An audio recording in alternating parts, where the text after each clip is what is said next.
बच्चों जय हिंद। आज हम पढ़ेंगे कोशिका के एक और अंगक के बारे में, एक और कोशिकांग के बारे में, सेल ऑर्गेनल के बारे में, जिसका नाम है सेंट्रोसोम या तारक्काय।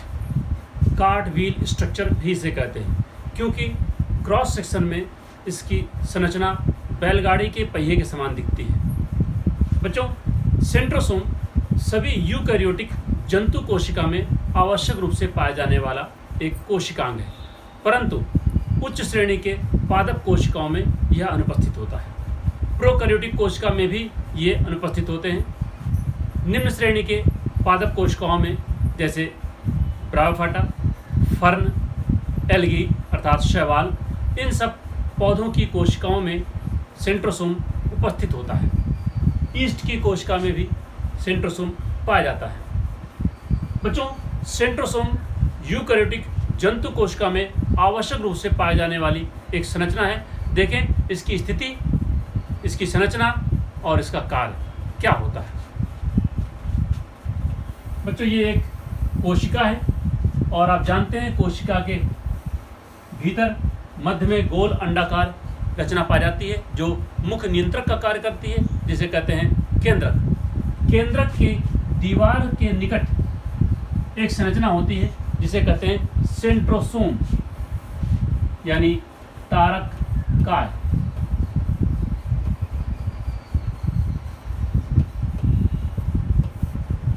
सेंट्रोसोम, प्रत्येक सेंट्रोसोम में एक जोड़ी सेंट्रियोल पाए जाते हैं, अर्थात 2 सेंट्रियोल पाए जाते हैं।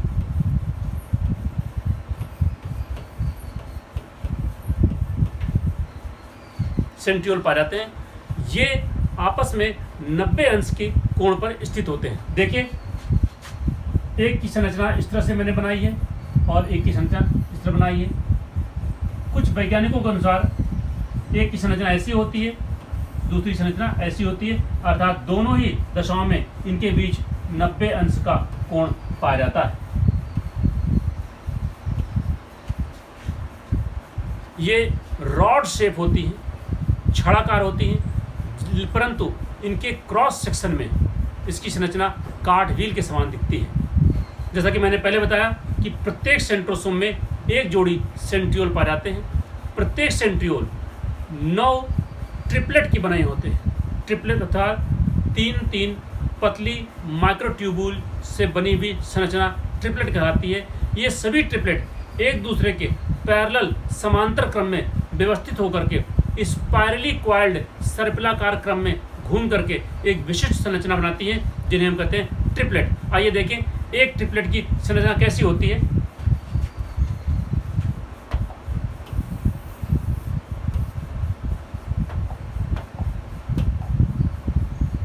बच्चों, सेंट्रोसोम में इस तरह की कई रचनाएं होती हैं। 3-3 पतली नलिकाओं से मिलकर बनी हुई रचना ट्रिपलेट कहलाती है और ये पतली पतली नलिकाएं होती है। इस तरह से 3 नलिकाओं से मिलकर बनी यह संरचना कहलाती है ट्रिपलेट और ऐसे 9 ट्रिपलेट पाए जाते हैं प्रत्येक सेंट्रियोल में।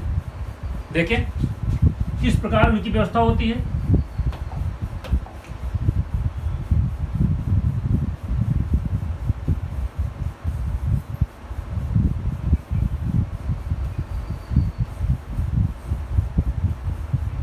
इस प्रकार 9 संरचना होती है। इस प्रत्येक को हम कहते हैं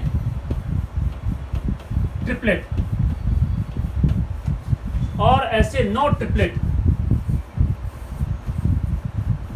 मध्य में पाए जाने वाले एक सेंटर से जुड़ा होता है जिसे कहते हैं हब। चूंकि मैंने पहले बताया इसकी संरचना क्रॉस सेक्शन में कार्ट व्हील बैलगाड़ी के पहिए के समान दिखती है, इसलिए इनको जोड़ने वाली यह संरचना स्पोक कहलाती है।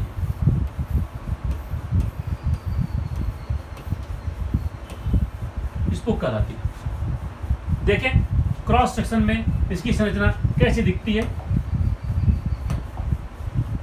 बच्चों, ये एक ट्रिपलेट, मैंने पहले बताया ट्रिपलेट इस तरह से होती है। 3 पतली पतली नलिकाओं से मिलकर बनी होती है। इसे डिफरेंशिएट करने के लिए नाम दिया गया है ए, बी और सी।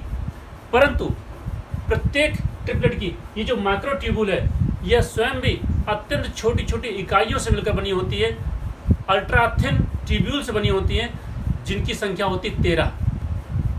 देखिए प्रत्येक, ये एक ट्रिपलेट है, यह भी एक ट्रिपलेट है और यह भी एक ट्रिपलेट है, परंतु प्रत्येक ट्रिपलेट में 13 सूक्ष्म इकाइयाँ पाई जा रही हैं। देखिए इसमें मैंने गिनती लिख रखा है 1 2 3 4 5 6 7 8 9 10 11 12 13 13 उप इकाइयाँ हैं। परंतु ए बी सी तीनों नलिकाओं को अगर मिला दिया जाए तो कुल कितनी इकाइयाँ हो सकती हैं? ऐसा नहीं है कि एक में 13 तो 3 में 39 हो जाएंगे। क्यों? क्योंकि प्रत्येक माइक्रोट्यूब्यूल की 3 इकाइयाँ दूसरे माइक्रोट्यूब्यूल के द्वारा शेयर की जाती हैं, यानी 1 2 3 ये ए का भी पार्ट है और बी का भी पार्ट है। इसी प्रकार बी की 3 माइक्रोट्यूब्यूल की इकाइयाँ सी के द्वारा शेयर की जा रही हैं। इस प्रकार 3 माइक्रोट्यूब्यूल में प्रत्येक में 13 इकाइयाँ होने के बावजूद 3 माइक्रोट्यूब्यूल में मिल करके 13 × 3 39 इकाइयाँ नहीं होती हैं, संख्या कम होती है। देखें कितनी कम होती है, 13 और ये कितनी है 10 और ये भी 10 अर्थात 33 इकाइयाँ पाई जाती हैं। इसकी संरचना का अध्ययन सूक्ष्मदर्शी की सहायता से संभव नहीं होता, इसके लिए इलेक्ट्रॉन सूक्ष्मदर्शी की आवश्यकता होती है। तो मैंने बताया कि एक माइक्रोट्यूब्यूल का एक ट्रिपलेट है और प्रत्येक ट्रिपलेट में 3 माइक्रोट्यूब्यूल नलिकाएं पाई जाती हैं। इनकी व्यवस्था देखें कैसी होती है। मैंने पहले बताया था कि ये देखिए बच्चों, ये ट्रिपलेट है और ऐसे 9 ट्रिपलेट होते हैं जो एक विशेष दिशा में क्लॉकवाइज अथवा एंटी क्लॉकवाइज व्यवस्थित होते हैं। प्रत्येक नलिका में ए बी सी 3 नलिकाएं हैं और ए नलिका अर्थात प्रारंभिक नलिका मध्य भाग के हब से जुड़ा होता है। जिस संरचना के द्वारा जुड़ा होता है उसे हम कहते हैं स्पोक। प्रत्येक ट्रिपलेट की ए नलिका बगल वाले ट्रिपलेट की सी नलिका से भी जुड़ी होती है, इसे एसी कनेक्टिव कहते हैं। इस प्रकार से यह पूरी संरचना देखने में बैलगाड़ी के पहिए के समान दिखती है, इसलिए इसे कहते हैं कार्ट व्हील स्ट्रक्चर। ऐसी 2 संरचना होती है एक सेंट्रोसोम में। बच्चों प्रत्येक कोशिका के केंद्रक के पास सेंट्रोसोम पाया जाता है, परंतु सेंट्रोसोम के चारों ओर पाया जाने वाला वह क्षेत्र कहलाता है सेंट्रोस्फीयर।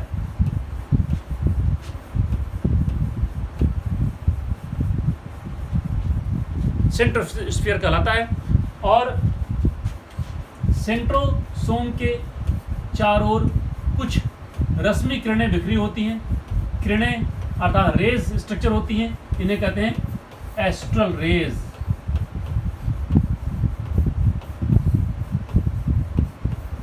अर्थात रश्मि किरणें।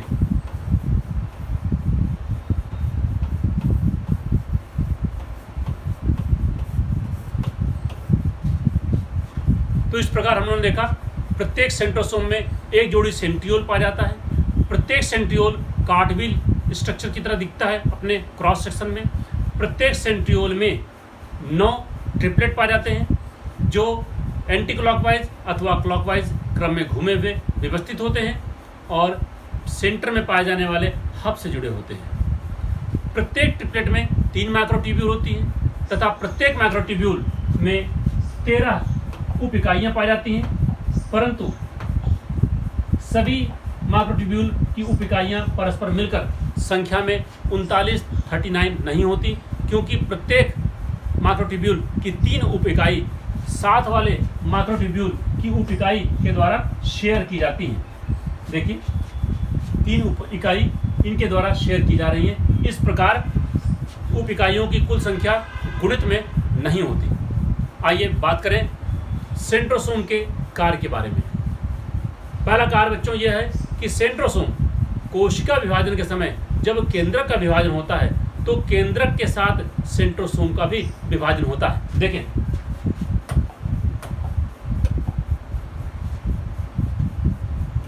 यह एक मातृकोशिका है जिसमें 2 पुत्री केंद्रक बन चुके हैं कोशिका विभाजन के दौरान, और उस दौरान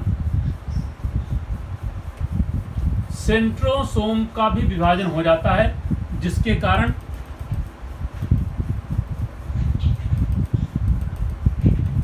ऐसी रचना बन जाती है।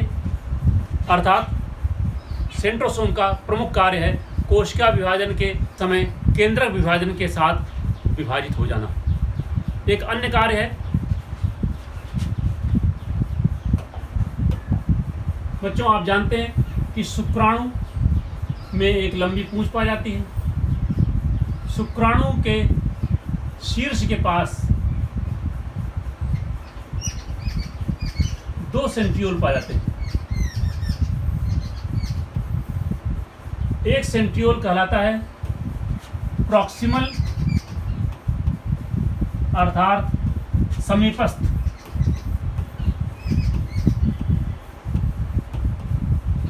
और दूसरा कहलाता है डिस्टल सेंट्रियोल अर्थात दूरस्थ। यह दूरस्थ समीपस्थ वाला सेंट्रियोल तो शुक्राणु के हेड के साथ मिला होता है, परंतु दूरस्थ वाले सेंट्रियोल से लंबी पतली धागेनुमा संरचना दिखती है, जो आगे चल करके अक्षतंतु का निर्माण करती है, जिसकी सहायता से शुक्राणु गमन करते हैं। यह है एक्सियल फिलामेंट।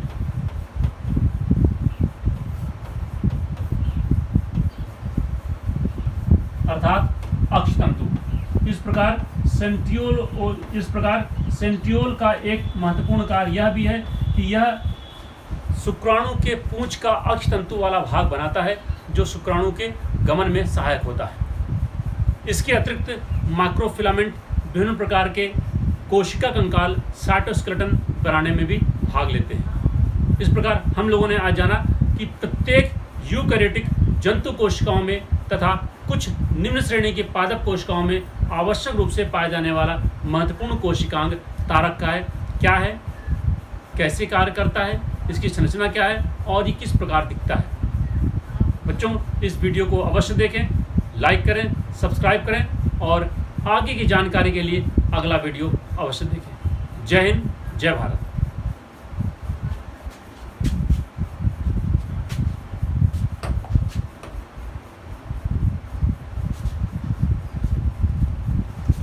आप इस चित्र को देख लें और अपनी नोटबुक में अवश्य बनाने का प्रयास करें।